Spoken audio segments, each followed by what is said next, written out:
Imaginez-vous réveillé dans un monde où la prophétie la plus ancienne et la plus redoutée de l'Église catholique vient de franchir une nouvelle étape vers son accomplissement. Le pape François, le 112e de la liste de Saint Malachie, vient de mourir.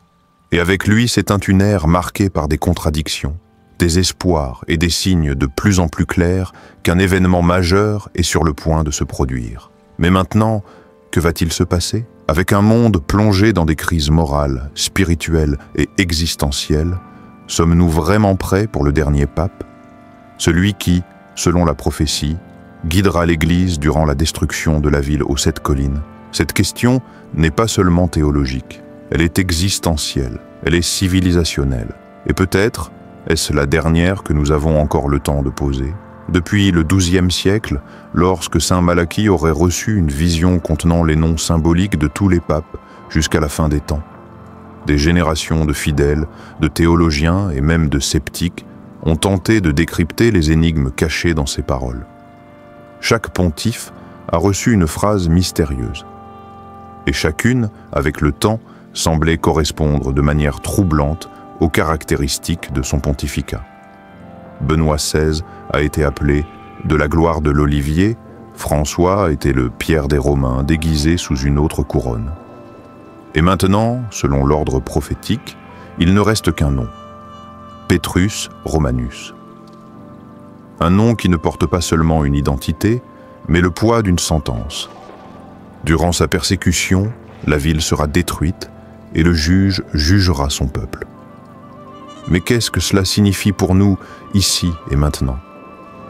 Il ne s'agit pas seulement de la fin d'un pontificat. Il s'agit de la possible réalisation d'une prophétie millénaire qui a traversé les siècles comme un serpent endormi, silencieux, mais toujours présent. Nous sommes face à une histoire qui mêle conspiration, foi, révélation sombre et une fin encore non écrite. Et si le dernier pape était déjà parmi nous? Et si l'effondrement de la foi mondiale, le chaos dans les institutions religieuses et le désordre moral de notre époque n'étaient pas des signes isolés, mais des pièces d'un échiquier soigneusement préparé depuis des temps immémoriaux? La mort de François ne ferme pas seulement un chapitre de l'histoire moderne de l'Église. Elle ouvre les portes à une ère où la spiritualité sera mise à l'épreuve comme jamais auparavant. Pensez-y. Comment réagira le Vatican? Qui sera choisi pour occuper le siège de Pierre alors que chaque pas semble résonner comme la dernière trompette? Quelle force, à l'intérieur et à l'extérieur de l'Église, s'active maintenant en cet instant précis pour influencer l'émergence du prochain et peut-être dernier leader spirituel de la chrétienté? Ce choix ne sera pas seulement politique ou religieux, il sera symbolique, il sera prophétique. Et le monde entier, même ceux qui ne croient pas aux prophéties, ressentira les répercussions d'un événement qui pourrait marquer la transition vers quelque chose de bien plus grand ou de bien plus dévastateur. Nous sommes au seuil d'un changement civilisationnel. Et la question qui résonne sous les coupoles de Rome et dans les ruelles des villes est la même. Sommes-nous prêts pour le dernier pape?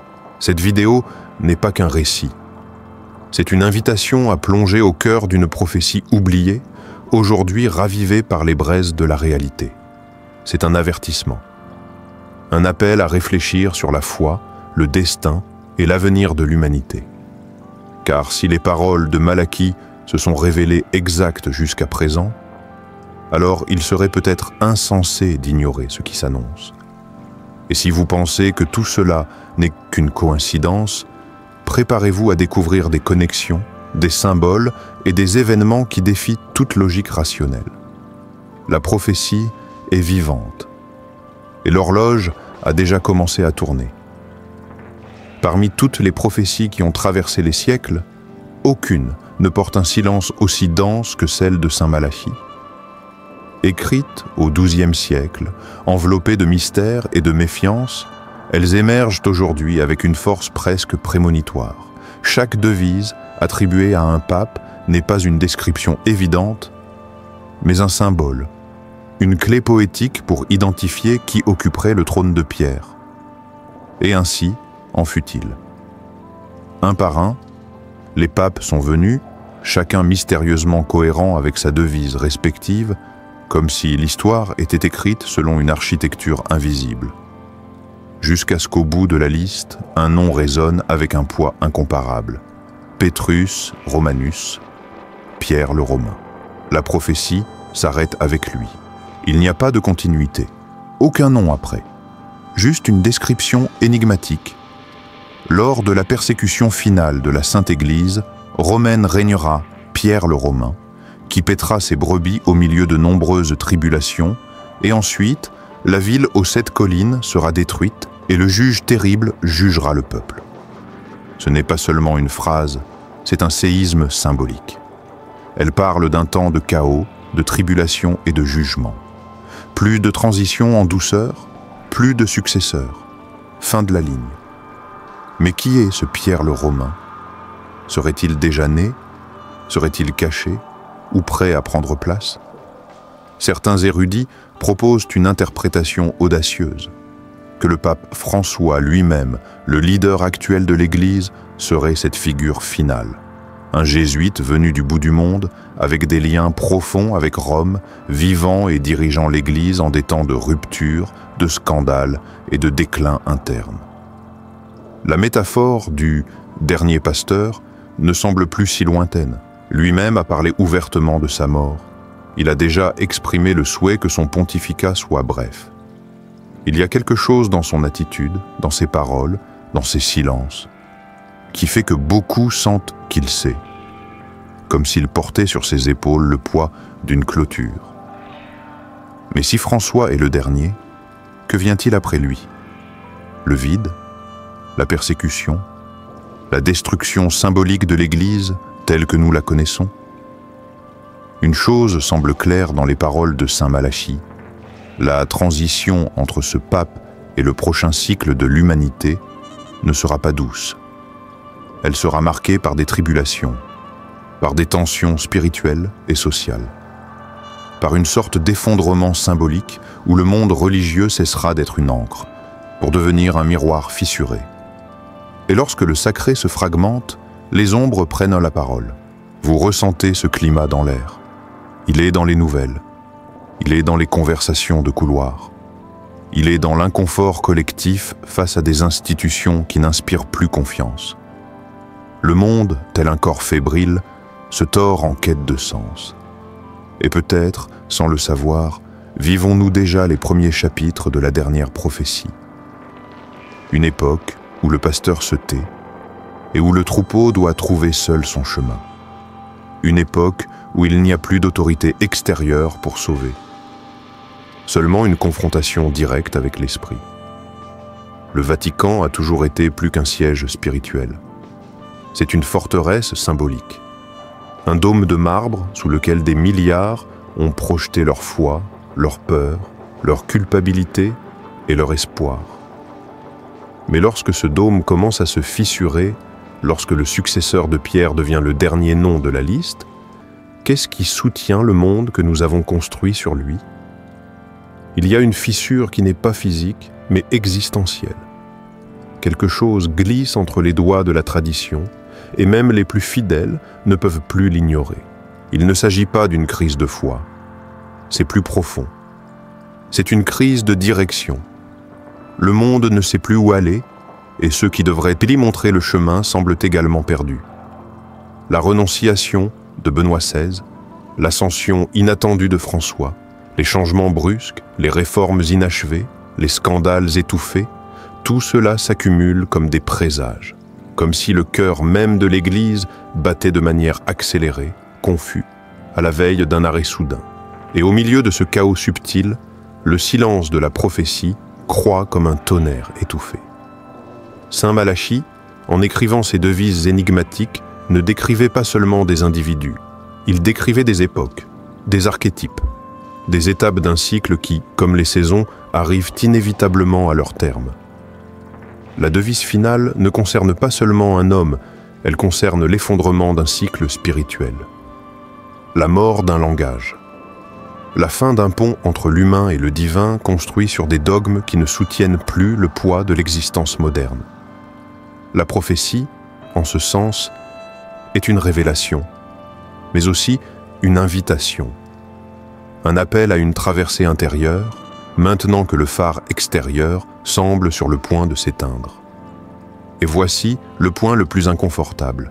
Quand le berger disparaît du champ de vision, que reste-t-il au troupeau? L'instinct, la peur, la révolte? Ou une nouvelle forme de quête spirituelle, plus brute, plus directe, plus viscérale? La chute d'une autorité absolue ouvre toujours un espace pour de faux messies, pour des doctrines défigurées, pour des voix qui s'élèvent non pas pour guider, mais pour dominer. Et lorsque le sacré s'absente, le profane s'organise. C'est le mouvement de l'histoire. Cela a toujours été. Et peut-être sommes-nous sur le point de le voir se reproduire, mais cette fois à l'échelle mondiale. En ce moment même, des forces se déplacent dans les coulisses de l'histoire. Des alliances improbables, des conflits invisibles, des récits concurrents qui disputent l'imaginaire collectif. Alors que nous regardons vers la figure du dernier pape, peut-être ce que nous devrions vraiment affronter, et ce qui vient derrière lui. Le vide, la panique, la naissance d'une nouvelle idolâtrie camouflée en solution, une religion sans âme, mais avec des algorithmes, un messianisme synthétique. Et vous, seriez-vous prêt à reconnaître la différence? La fin d'une structure ne signifie pas la fin de la vie, mais cela exige un nouveau type de vie. Lorsque les colonnes de la foi externe s'effondrent, il ne reste pas d'autre choix que de construire un autel intérieur. Et c'est peut-être cela que saint Malachie, sans le savoir, prophétisait. Non pas la fin du monde, mais l'effondrement de tout ce qui empêchait le monde de s'éveiller. Le dernier pape ne serait alors pas un signe de destruction, mais de révélation. La chute de la représentation pour que, enfin, l'essentiel devienne visible. Plus de médiation, plus d'institutions, mais directe, brute, intransférable. Comprenez-vous ce que cela signifie? Pour la première fois, peut-être depuis des siècles, l'être humain sera nu devant le divin, sans intermédiaire, sans dogmes derrière lesquels se cacher, sans autorité à blâmer, sans scénario préfabriqué à suivre. Ce n'est pas une liberté confortable, c'est un abîme. Parce que le silence de Dieu, celui qui ne parle plus à travers les temples, vous oblige à l'écouter en vous-même. Et cette écoute n'est pas facile. Elle commence par la douleur, par la perte, par la rupture de l'image sacrée qui vous donnait de la sécurité et qui exige maintenant que vous marchiez sur vos propres jambes spirituelles. C'est la traversée que peu de gens veulent faire, parce qu'elle exige que vous affrontiez vos démons sans promesse de paradis, que vous regardiez les parties de vous-même que vous avez externalisées à la religion, à la tradition, à la figure du pape, et que vous demandiez « Et maintenant, qui me guide ?» Et dans le silence le plus profond, vous pourriez peut-être réaliser que la lumière que vous cherchiez dans les coupoles dorées du Vatican a toujours été cachée au centre de votre propre chaos. Une étincelle, une présence qui n'a pas de nom mais qui vous a toujours appelé, même lorsque vous vous laissiez distraire par les rituels. Et si le dernier pape n'était pas la fin, mais le début d'un nouveau christianisme, un christianisme sans palais, sans trône, sans couronne, juste le Christ, nombre vivant, présent là où 2 ou 3 se réunissent en vérité, non pas comme une image, mais comme une conscience, comme une pulsation, comme une clarté au milieu de l'obscurité. Cela effraie, oui, parce qu'il est plus facile d'obéir à une hiérarchie que de vivre dans une responsabilité radicale. Mais c'est peut-être cela, la vraie foi, celle qui n'a pas besoin de preuves, qui ne demande pas de représentation, qui naît dans le vide laissé par la chute de tout. Le dernier pape, alors, ne serait pas une figure extérieure à craindre, mais un symbole de la naissance d'une nouvelle ère intérieure. Et vous, en tant qu'individu, êtes le terrain où cette naissance peut ou non se produire. Parce que la fin des prophéties n'est pas un point final, c'est un choix. Un point d'inflexion où chaque être humain est invité à se demander « Vais-je attendre un autre guide Ou deviendrai-je l'espace où le divin se révèle? L'histoire ne supporte jamais le vide spirituel très longtemps. Là où le vrai disparaît, le faux se précipite pour occuper sa place. Lorsque la figure du dernier pape cessera de régner, n'attendez pas de silence. Attendez des voix, beaucoup de voix. Certaines douces, d'autres séduisantes, toutes chargées de promesses, des promesses de paix, de reconnexion, d'une nouvelle ère. Mais parmi ces voix, peu seront authentiques. Parce que ce qui se lève après la chute d'un empire spirituel, ce sont des empires encore plus subtils, plus dangereux, plus efficaces pour dominer les cœurs et les esprits. Ces nouveaux bergers ne porteront pas de soutane. Ils ne tiendront pas de bâton de berger. Ils se présenteront comme des innovateurs, comme des libérateurs. Certains, comme des maîtres de la science spirituelle. D'autres, comme des guides technologiques.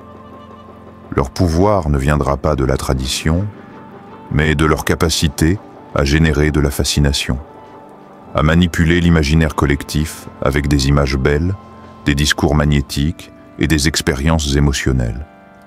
Et le danger de cela est que, dans le désespoir de trouver un sens, l'être humain livre son âme à ce qui brille le plus, et non à ce qui est vrai. Vous pensiez que les prophéties parlaient de Rome, de hiérarchie, de figures vêtues de blanc? Peut-être que oui. Mais plus profondément, elles ont toujours parlé de vous. Car toute grande révélation spirituelle ne se termine pas sur un trône. Elle se termine devant un miroir. Le dernier pape, le dernier sceau, le dernier temps, tout cela n'est qu'un langage. Un langage destiné à réveiller ce qui dormait en vous. Vous êtes le territoire de la prophétie.